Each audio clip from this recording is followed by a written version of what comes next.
All this back and forth, whether there's been some consultation for consensus building on what has been achieved by government or undertaken with the minority side of the House is a bigger question that we all need to delve into. And that's why we have on the phone joining us the Member of Parliament for Sekondi, but also a Deputy Energy Minister, Mercer. Now, good evening to you. You take a response from the Member of Parliament for Yape, but also given us the indication that apparently your side of the House, if not government, has just not had that sort of engagement with the minority.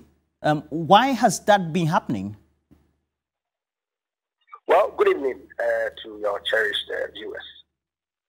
I do not know what the MP for Yape Kosovo means when he says that there's been no engagement.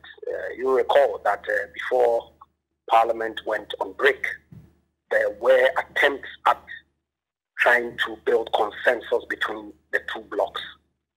Now, following the break in Parliament, every member of Parliament, especially those in the minority, left for their constituencies.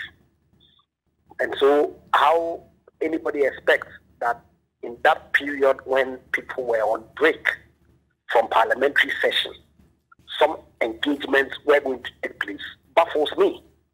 Because it is only when you are in session, when you are in Accra, that the engagements can take place. It is my understanding that the Ministry of Finance intends to use this week to continue the engagement that is started with other stakeholders, civil society organizations, and the minorities, so that we can table the bill for consideration next week. Yes.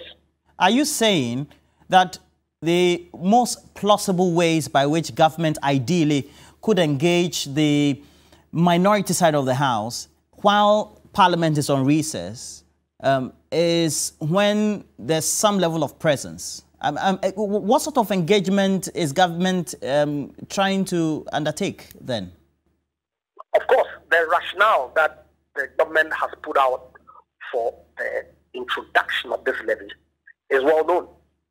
Indeed, you recall also that before we went on break, the minority leader announced to the people of this country that they, the minority, were prepared to reconsider their position initially entirely against the E Levy for a consideration of 1%.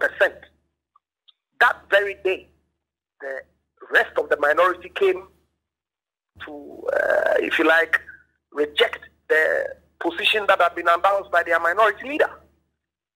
The chairman, the ranking member of the Finance Committee, in proposing amendments, proposed a 0.001% imposition for the rate of the E Levy. So clearly, their position is one that, as far as I'm concerned, doesn't fit with the kinds of things that have taken place in Parliament prior to the introduction of the bill. Why do I say so? No, hold on. It's important that we situate the issues in proper context. Please go ahead. One, the budget, okay, which contained the revenue measures and the expenditures that government intends to apply those expenditures to, was approved by Parliament.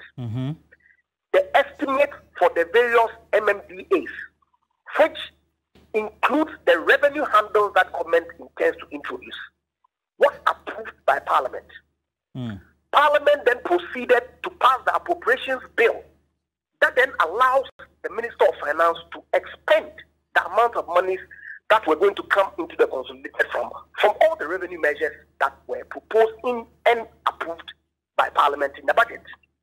And so when the enabling legislation that then allows the Minister of Finance to then proceed to raise those revenues, come to Parliament, and the opposition say they reject it. What does it mean? Does it suggest that at the time that they were approving the budget, at the time that they were approving the estimate, and the time that they were approving the appropriations bill unanimously, they didn't know the import of what it is that they were doing?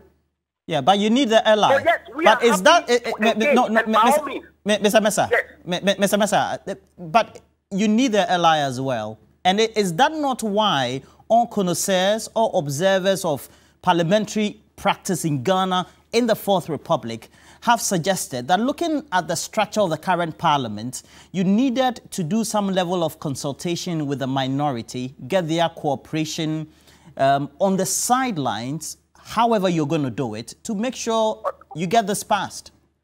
Unless, of course, you are suggesting to me that by reason of the numbers in parliament, there has to be a union government. That's okay, not my suggestion in any way. No, of course. But it's for the very reason why you've not been able to get this through. Well, the only reason that we've not been able to get this through is as a result of the attitude of our friends on the other side. Okay. Let me ask you this question.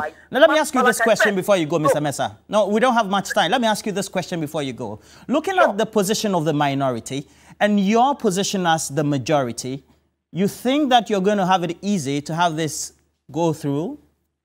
Well, I hope that they mean when they say that they are prepared to engage.